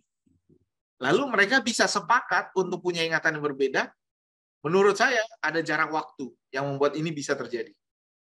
Tapi kalau ingatan itu terlalu dekat, agak susah juga untuk bisa duduk bersama menurut saya. Tetapi kelebihannya, kalau jaraknya masih dekat, kita masih segar di ingatan kita apa yang terjadi. Sehingga proses apa yang terjadi itu perlu ditulis. Betapapun menyakitkannya. Dan itu yang saya lakukan. Saya menulis apa yang terjadi dengan konflik HKBP. Lalu Prof. Aritonang menulis, karena dia baca tulisan saya, dia bilang, saya juga perlu menulis konflik yang terjadi di GKPI. Lalu tulisan beliau menimbulkan pertengkaran, nih saya kasih tahu juga, menimbulkan pertengkaran di GKPI juga waktu itu. Ya, tapi itu menjadi catatan sejarah bahwa memang ada konflik itu dan harus diakui. Itu ada, dan bagaimana caranya kita bisa menyelesaikan itu. Makanya yang paling penting adalah menuliskan ingatan peristiwanya. Karena perasaan yang diwariskan nanti bisa dikonfrontasi dengan ingatan peristiwa tersebut. Dan pada akhirnya kita bisa menciptakan perasaan baru akan ingatan peristiwa. Itu cara kita bisa menyelesaikan konflik-konflik seperti ini. Terutama untuk konflik yang baunya agak komunal ya, kalau personal agak sedikit berbeda. Saya rasa udah itu semua ya. Itu kayaknya, Pak moderator. Baik, terima kasih untuk Pak Pahan, Pak Binsar. Baik, Bapak Ibu, silahkan jika ada yang mau bertanya lagi, silahkan untuk raise hand. Yang pertama ada Bapak Dendi Sumbayak. Ada lagi Bapak Ibu selain Bapak Dendi? Baik, sambil menunggu yang lain, kami persilakan untuk Pak Dendi Sumbayak. Silakan Pak. Shalom. Pak, ya, terima kasih atas pemaparannya Pak. Semoga bisa dibahas dengan cepat. Di Simalungun ada yang namanya ahap. Ahap ini katanya akap yang artinya rasa. Dari hasil beberapa kontemplasi dan diskusi, saya berpikir bahwa ahap ini bisa merekat dan bisa meretak. Merekat, misalnya ada sesama, misalnya saya Sumbayak ya, sesama Sumbayak ketemu di perantauan, itu nggak kenal pun karena ahap Simalungun itu bisa saling pelukan, sapa, dan saling bantu gitu. Bisa saling seperti udah saudara banget lah. Itu ahap yang merekat. Tetapi ada ahap yang meretak gitu. Ketika seorang manajer sebuah perusahaan melakukan rekrutmen yang daftar orang Chinese, orang Jawa, orang Batak, tapi ketika yang diterima itu orang Jawa atau Chinese, padahal yang melamar ini sama-sama marga Sumbaya sama manajernya, sakit hati marga Sumbaya ini pasti akan lebih tinggi gitu. Itu padahal sama orang misalnya yang diterima Chinese yang ditolak Jawa, tapi sakit hati orang Jawa berbeda sama marga Sumbaya ini hanya karena persamaan marga itu. Jadi saya berpikir ahap itu bisa meretak, bisa merekat. Saya pernah bertanya kepada salah satu pegiat sosial Simalungun dan Bapak itu berkata ahap itu sifatnya tidak konfrontatif seperti yang Bapak Pak Pahan, bersifat menyimpan. Itu yang membuat katanya ya, itu yang membuat Simalungun tidak maju-maju. Karena ahap itulah yang membelenggu Simalungun sehingga tidak maju. Karena di dalam ahap juga terdapat kedamaian-kedamaian yang semu dan tidak tidak konfrontatif sehingga tidak konstruktif, tidak membangun karena semua dipendam. Tidak ada konflik yang membangun di situ, menghindari konflik. Kemudian pertanyaan saya cuma satu, bagaimana manajemen konflik dalam perspektif teologi ingatan menanggapi ahap yang Simalungun itu? Terima kasih. Terima kasih. Untuk Bapak Ibu yang lain, apakah ada lagi yang mau bertanya? Jika tidak ada beberapa pertanyaan juga Pak di kolom chat, saya akan bacakan. Yang pertama dari Bapak Darman Saragi. Dia bertanya demikian. Apakah ciri dari jemaat gereja yang bertumbuh ditandai dengan banyaknya konflik? Kemudian dari Bapak Bobi Sinaga, bagaimana penggunaan teologi ingatan dalam manajemen konflik gereja dapat mempengaruhi dinamika kepercayaan dan kesatuan komunitas gereja dalam jangka panjang? Bagaimana teologi ingatan dapat membantu dalam merancang strategi rekonsiliasi dan manajemen konflik yang efektif di dalam lingkungan gereja? Kemudian dari Bapak Jayagus Sipayung, apakah ada korelasi antara kemampuan gereja dalam manajemen konflik dengan kualitas atau kedewasaan rohani dari setiap stakeholder di dalam gereja? Dan apa action yang paling fundamental dan praktik yang bisa dilakukan oleh gereja? Dan yang terakhir dari Bapak Situa HSC Damanik, konflik dan rekonsiliasi dalam teologi ingatan, apakah tidak melahirkan dom-dom atau ingatan? Kemudian apa bedanya konflik dengan kritik? Mungkin itu saja pertanyaan di sesi yang kedua atau di termin yang kedua. Kami persilakan untuk Pak Pahan untuk merespon. Silakan Pak. Baik, terima kasih. Nah, Ibu Bapak, mungkin saya mau cerita juga. Pada akhirnya, ini saya baca muncul di pertanyaan juga ya, soal dondom ini juga soal Marmaila tadi ada ya, Maila, Marmalu. Nah, kemudian penelitian saya berkembang dan itu penelitian kedua ini soal mungkin kita perlu mencari cara yang lebih kontekstual untuk menyelesaikan konflik, terutama dalam budaya-budaya yang berbeda di Indonesia. Budaya di Indonesia saya lihat, kita lebih banyak bicara soal rasa malu, gitu ya, bukan soal rasa benar. Jadi kita lebih banyak bicara soal malu atau terhormat, itu lawan katanya, lalu benar atau salah. Nah, kita sering menghindari supaya kita malu, tapi juga dengan supaya kita tidak malu, kita pertahankan pendapat kita seberapa salah pun itu. Nah, itu yang saya sering lihat korelasinya. Sehingga untuk menjawab pertanyaan tadi Pak Sumbayak ya Pak Dendi, saya memang punya apa namanya ya, ini saya boleh tidak disetujui juga. Saya memang saya agak kritis terhadap budaya. Jadi ini bukan Simalungun ya, terhadap budaya yang mendiamkan konflik. Karena dalam budaya seperti itu biasanya yang dijaga adalah harmoni. Jadi ini soal harmoni. Yang dijaga adalah harmoni, sehingga perbedaan itu didiamkan atau ditenggelamkan demi menjaga harmoni. Nah, dalam sistem yang seperti ini, yang saya pelajari, pada akhirnya penguasa akan selalu menang. Karena penguasa yang menentukan harmoni itu apa definisi harmoni. Penguasa akan selalu menang.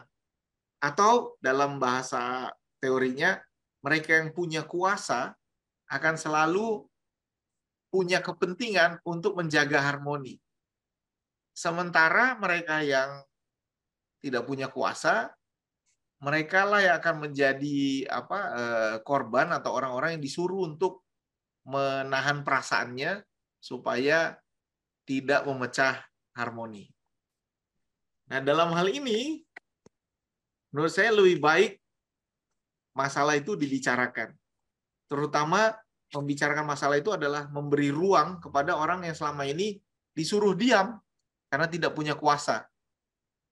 Diamlah, udahlah, tidak usahlah kita bicarakan, sudahlah, udah kita anggaplah selesai itu. Sama seperti kita menyuruh korban, misalnya korban ini korban, misalnya ini kami tangani ya, misalnya korban perkosaan, mohon maaf, korban perkosaan.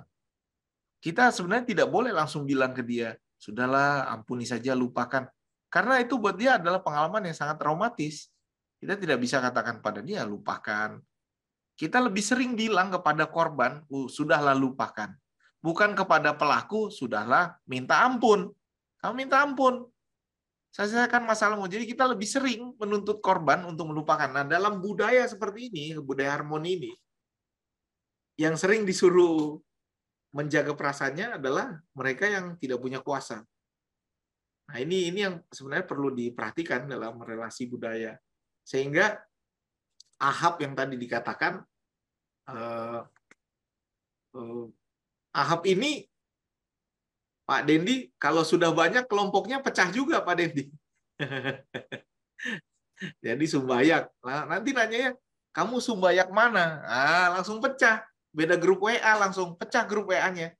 Kalau di Palangkaraya, mungkin tadi saya lihat ada yang dari Palangkaraya di Kalimantan, ya, di Kalteng ya. Ada yang di Kalteng, tadi saya lihat ada tulisannya. Di Kalteng mungkin karena sedikit Simalungun, semua merasa kita Simalungun gitu ya. Tapi kalau udah banyak, pecah grup WA kita. Karena Ahab juga.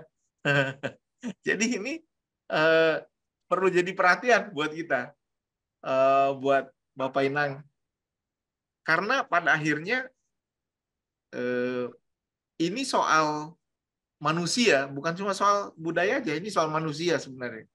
Kita mau ketika menguntungkan, kita gunakan Ahabnya, ketika tidak menguntungkan, kita tinggalkan. Gitu. Jadi ini soal manusia lah, tapi perspektif teologinya ya harusnya ya kembali lagi kita memang betul-betul mengungkapkan apa yang benar, katakan ya jika ya dan tidak jika tidak. Jangan karena menjaga perasaan akhirnya tidak ada yang berusaha menyelesaikan konflik. Nah itu dia, makanya tadi saya lihat ada beberapa komentar ya, bagaimana mengetahui konflik orang tua senior-senior misalnya lebih suka menutupi, membahasnya di belakang. Ya, ini dia.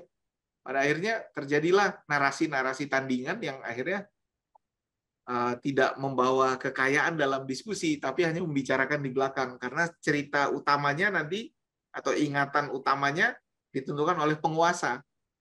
Jadi pastikan bahwa diskusi-diskusi mengenai perbedaan pendapat ini muncul, supaya kita bisa mencari narasi yang sesungguhnya. Apa bedanya konflik dengan kritik? Kalau kritik itu selalu bicara soal aksinya. Kalau kalau itu kritik membangun. Kalau kritiknya untuk menjatuhkan, dia bicara soal orangnya. Nah, dalam konflik yang baik, kita selalu bicara mengenai apa yang harus kita lakukan. Kalau konfliknya jelek, kita pasti bicara pasti gara-gara dia.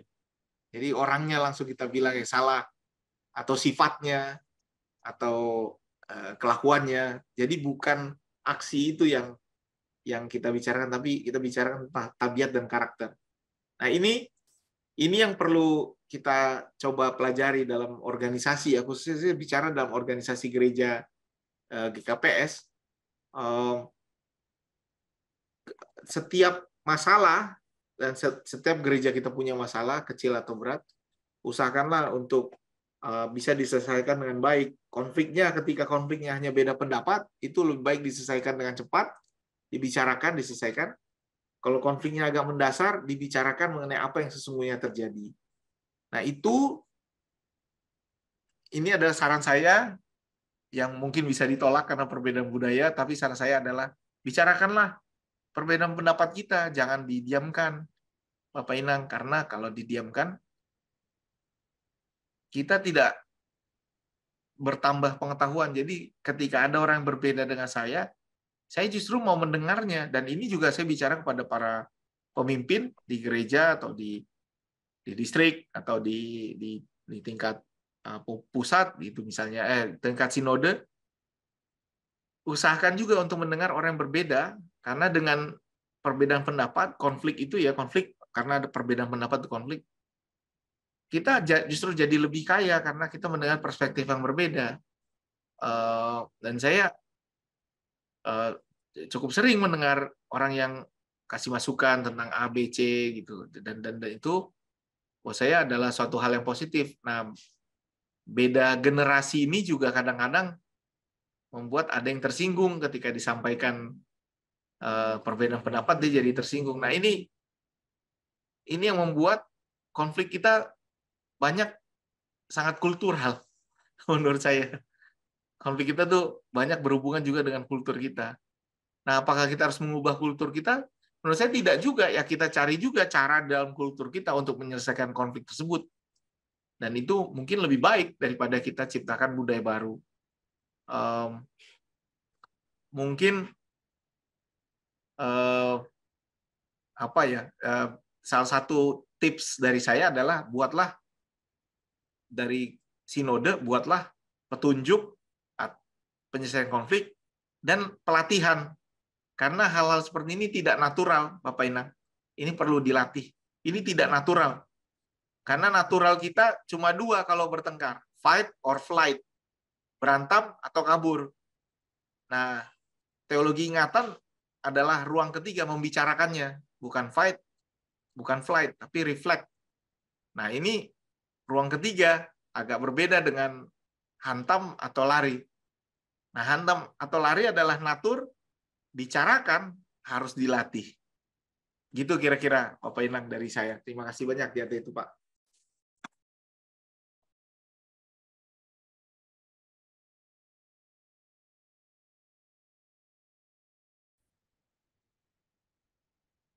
Baik, terima kasih Pak untuk penjelasannya.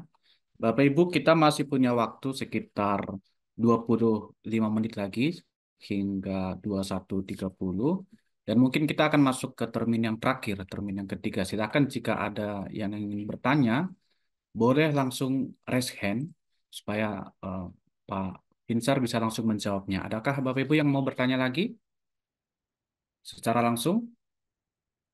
Kalau tidak ada, mungkin saya akan bacakan ya Pak. Ini pertanyaan terakhir di kolom chat. Uh, uh, ada beberapa pertanyaan. Yang pertama dari Bapak Situa Jantileri Purba. Dalam konflik afektif, bagaimana memediasi pihak yang berbeda pendapat agar tidak merasa paling bersalah? Kemudian dari Ibu Situa Ratna Dewi Sumbayak, manajemen konflik yang bagaimana yang sesuai untuk kumpulan inang yang secara perasaan terlalu mudah tersinggung atau baperan katanya. Kemudian dari Ibu Fitri Asima Purba, apakah mungkin rekonsiliasi konflik bisa terjadi jika hanya ada komunikasi satu arah? Dan yang terakhir dari Ibu Situa Masta Ulina Saragi. Ini tips katanya Pak, karena GKPS mau periodisasi.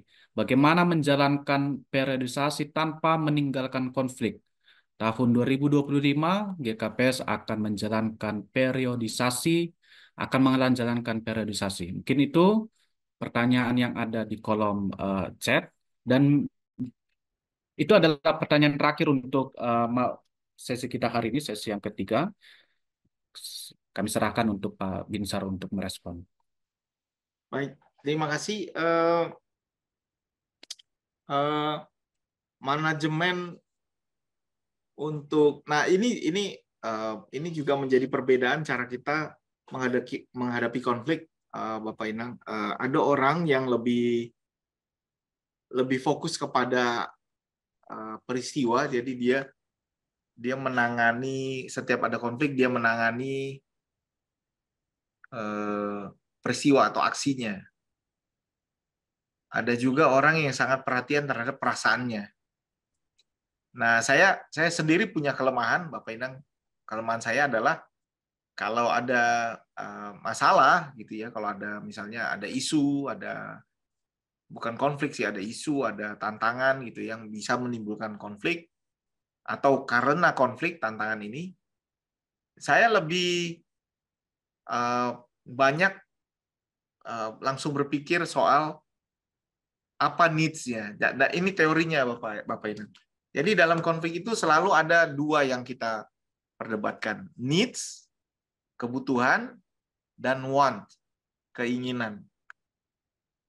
Apa yang kita mau belum tentu kita perlu, apa yang kita perlu belum tentu kita mau.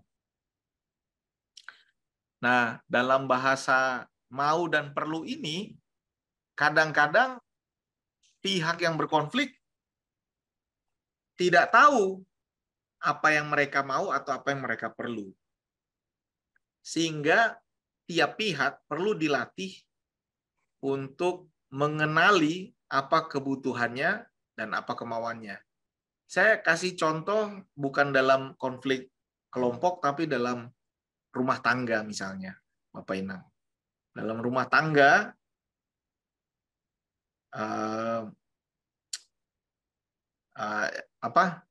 ini ada penelitiannya, Bapak Inang. Menurut penelitian, suami istri itu sering bertengkar karena ada yang sedang lapar. Jadi kalau kita lagi bertengkar, Bapak Inang, suami istri, mungkin ada yang sedang lapar. Jadi solusinya adalah beri dia makan dulu. Saya sering gitu sama istri, kalau saya udah lihat kok perdebatan kami agak menegang, langsung pertanyaan saya bilang, kita stop dulu, kita makan dulu. Karena dia perlu makan. Itu sebenarnya kebutuhannya. Tapi dia nggak tahu mengatakannya. Saya juga perlu makan misalnya. Dan karena kita butuh makan, ada beberapa faktor dalam tubuh kita yang membuat kita lebih mudah terpancing emosinya, terpancing marah. Sehingga yang kita bicarakan adalah hal-hal yang berhubungan dengan keinginan kita. Padahal yang kita perlukan adalah makan. Nah, dalam gereja juga begitu. Bahasanya dia bilang, saya maunya ini. Padahal mungkin yang dia perlukan berbeda. Nah, ini akibatnya sering saya gunakan rumus ini, Bapak Inang. Ini untuk beberapa pertanyaan ini ya, tips periodisasi, mediasi tentang kelompok perempuan atau laki-laki, bukan hanya perempuan ini ya, untuk tidak baperan. Ini adalah untuk bicara dalam perbedaan pendapat ini, untuk bicara soal needs-nya. Jadi kalau misalnya ada masalah, pertanyaan saya selalu, kenapa dia begitu ya? Itu yang muncul di kepala saya, Bapak Inang. Jadi saya tanya, kenapa dia begitu? Apa yang dia perlukan? Misalnya, kenapa mutasi jadi permasalahan di gereja-gereja kita? Mutasi, Bapak Inang, mutasi. Kenapa jadi masalah? Karena ada kebutuhan yang tidak terpenuhi ketika mutasi dijalankan. Kebutuhan siapa? Kebutuhan dari sang orang pelayan yang dipindahkan, atau kebutuhan dari sang pemberi mandat. Nah, keluarnya jadi soal mau. Aku nggak mau di situ. Aku mau di sini. Aku mau di sini. Padahal yang kita tanya harusnya adalah, apa yang kamu perlu? Pertengkaran itu bisa panjang karena dia bilang saya mau ini, saya nggak mau ini. Padahal ketika kebutuhannya kita penuhi, mungkin konflik itu akan selesai dengan sendirinya. Jadi dalam manajemen konflik ini penting sekali untuk memetakan masalah dan mengetahui apa sebenarnya sumber kebutuhan yang sedang menjadi akar konflik. Nah, sumber kebutuhan misalnya, Bapak Inang, paduan suara misalnya, saya kasih contoh kecil ya, paduan suara. Kenapa? Ini soal paduan suara, ini saya cerita ya. Jadi saya pernah punya jadi pendeta di jemaat gitu ya. Nah, di jemaatnya ini kan ada beberapa kelompok paduan suara. Jadi kelompok paduan suara ini kan karena banyak akhirnya digilir gitu ya, misalnya minggu ini kelompok A, minggu ini kelompok B, minggu ini kelompok C, gitulah kira-kira.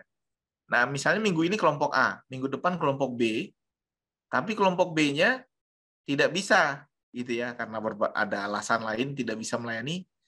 Lalu kelompok A bilang, kalau gitu kami nyanyi aja di minggu depan juga. Lalu kelompok B-nya melarang.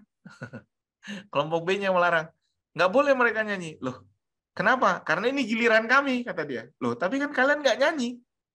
Iya, tapi kan dia udah nyanyi minggu lalu, jadi nggak boleh lagi nyanyi. Pokoknya mendingan nggak ada yang nyanyi.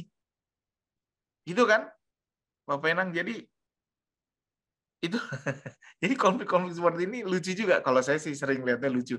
Lalu saya tanya, apa yang apa kebutuhannya gitu ya? Ternyata kelompok B perlu pengakuan kebutuhan untuk tampil. Ada kebutuhan itu untuk tampil.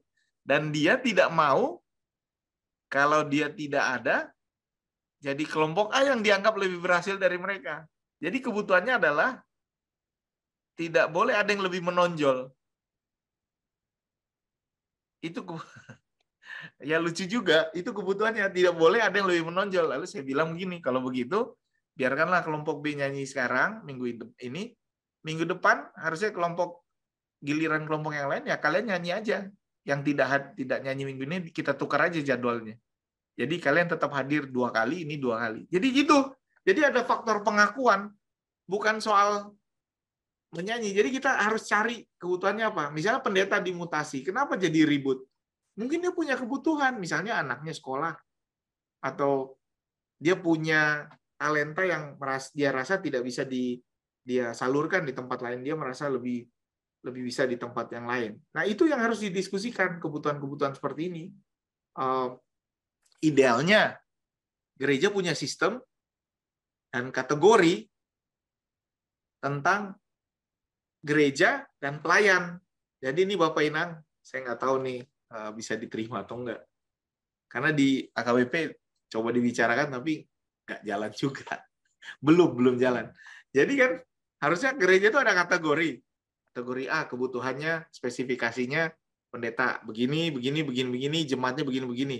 Pendeta punya kategori A, B, C, D, F, G.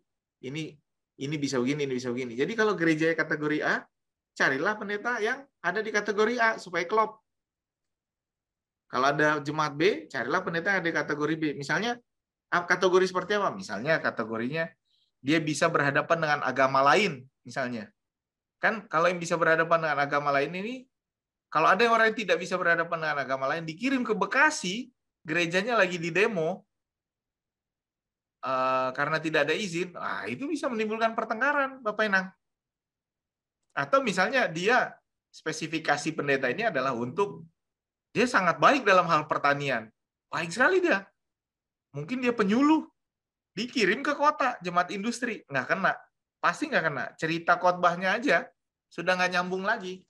Itu maksud saya. Jadi, kita lihat kebutuhannya apa. Makanya jemaat ini harus dipetakan berdasarkan kebutuhan. Jangan berdasarkan siapa yang mendukung aku dulu. Ini dia. Ini gereja kita nih, Bapak Enang. Siapa yang mendukung aku dulu, dia yang ditempatkan di situ. Tapi nggak usah terlalu sedih juga, Bapak Enang. Semua gereja rata-rata begini juga. Jadi kalau di kita kan, kita sebutnya tempat basah dan tempat kering. Ya nggak tahu di GKPS gitu nggak ya, kalau di HKBP gitu, tempat basah dan tempat kering.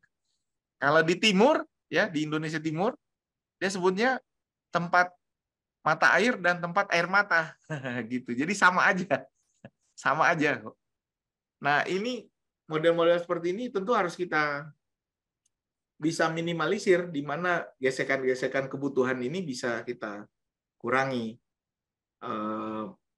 Sehingga kompetisi bisa tidak terlalu berdampak. Tapi kalau sistem gereja kita masih model seperti ini, kompetisi itu pasti akan ada. Dan saran saya adalah, bagi yang menang, janganlah membuat yang kalah itu harus diinjak-injak sampai mati. Gitu loh. Gunakanlah mereka sebagai mitra juga, karena kita sama-sama di satu gereja yang sama. Itu saran yang sering saya katakan buat teman-teman saya, pendeta-pendeta. Kalau kamu pendapat, jangan matikan dia karena kamu beda pendapat dengan dia. Dengar. Dan mungkin ada kebaikan yang bisa dihadirkan. Begitu kira-kira. Nah, dengan metode seperti itu, tidak ada yang akan merasa paling bersalah, karena semuanya kita dengarkan kebutuhannya, kita coba kelola, dan kita coba cari solusi untuk semua pihak, sehingga semua pihak bisa sama-sama menyadari posisi-posisi dan kebutuhan pihak yang lain. Apakah rekonsiliasi bisa terjadi jika hanya satu arah? Tidak bisa. Jadi kalau satu pihak tidak siap untuk rekonsiliasi itu nggak akan terjadi, Bapak Ina. Nah ini juga kelemahan dari sistem ini, bahwa rekonsiliasi membutuhkan kedua pihak untuk siap bersatu kembali.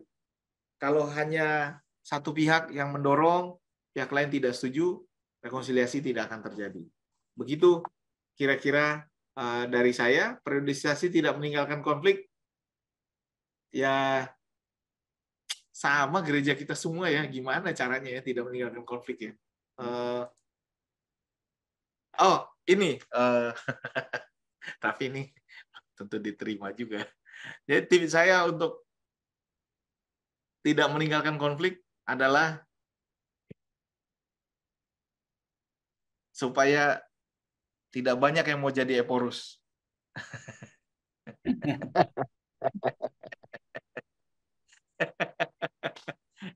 Itu tipsnya. Gimana Bang Posma? Betul nggak? Nggak gitu ya? Setuju.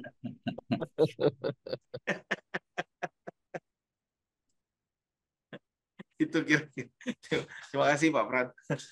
Baik, terima kasih. Terima kasih untuk Pak Binsar Papahan udah memberikan materi yang sangat menarik sekali. Jadi kami belajar sesuatu yang baru ya Pak. Ini jalan baru, kalau tadi Bapak bilang ini sebagai ruang ketiga, sebagai refleks ingatan ini. Jadi kita tidak harus hanya fight or flight, tapi juga mengingat gitu sebagai ruang ketiga. Dan semoga Bapak Ibu yang dikasihi Tuhan, kita mau untuk menyelesaikan lah. Kalau ada konflik diselesaikan lah. Harus sampai ke rekonsiliasi seperti tadi. Jangan dilupakan karena ternyata melupakan tak bisa menjadi solusi yang baik.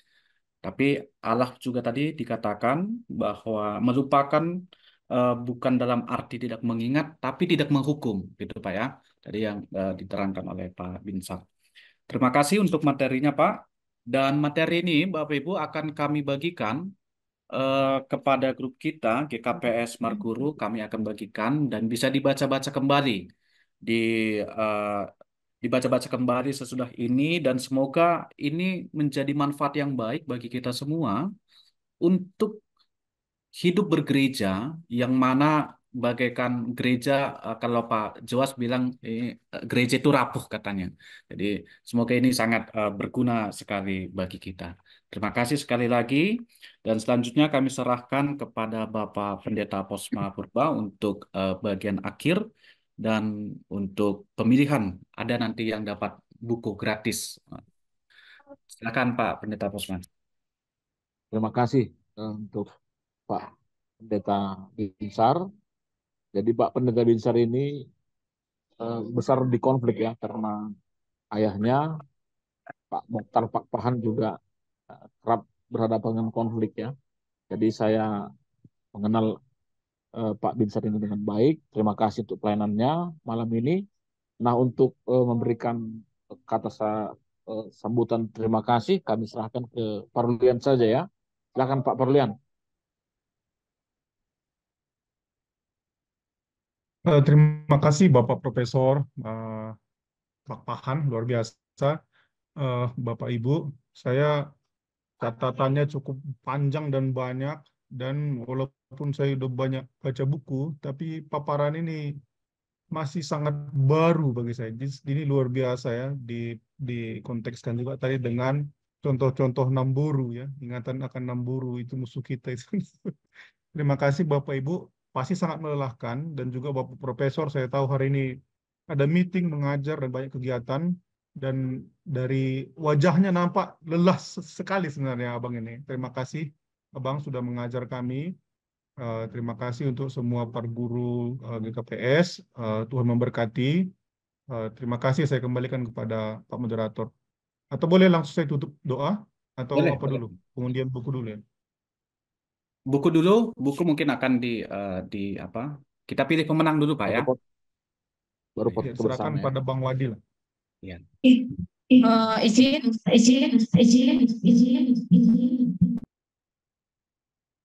Ya, silakan. Izin Bapak Ibu, karena Bang Wadi sedang berhalangan, jadi kita akan spin langsung pemenangnya.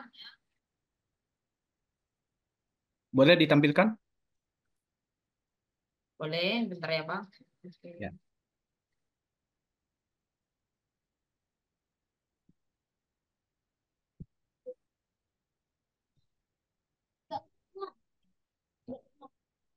Baik, kita akan spin pemenangnya. Saya sudah memasukkan semua peserta.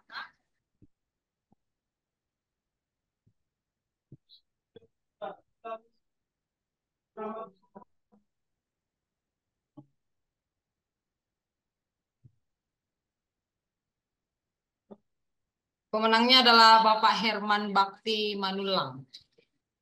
Kita akan simpan. Selamat kepada pemenang. Jadi kita akan akhiri pertemuan ini Bapak Ibu. Saya minta izin untuk menutup dalam doa. Mari kita berdoa. Boleh saya tutup ya, Pendeta Pran? Boleh, nanti sesudah ini kita foto bersama ya Pak. Kita bersama. Mari kita berdoa. Bapak di sorga, terima kasih untuk pelajaran hari ini. Terima kasih untuk bekal bergereja, bekal hidup yang Tuhan ajarkan kepada kami melalui hamba-Mu, Bapak Profesor yang kami banggakan, yang masih sangat muda tapi sudah menjadi salah satu pilar hidup berteologi, sekolah teologi, dan juga tokoh di Indonesia. Kami berdoa beliau Tuhan berkati keluarganya, semakin banyak terinspirasi, dan semakin banyak Tuhan boleh meluaskan pemikiran-pemikiran teologis yang beliau ajarkan untuk kedewasaan bergereja. Terima kasih Tuhan pulihkanlah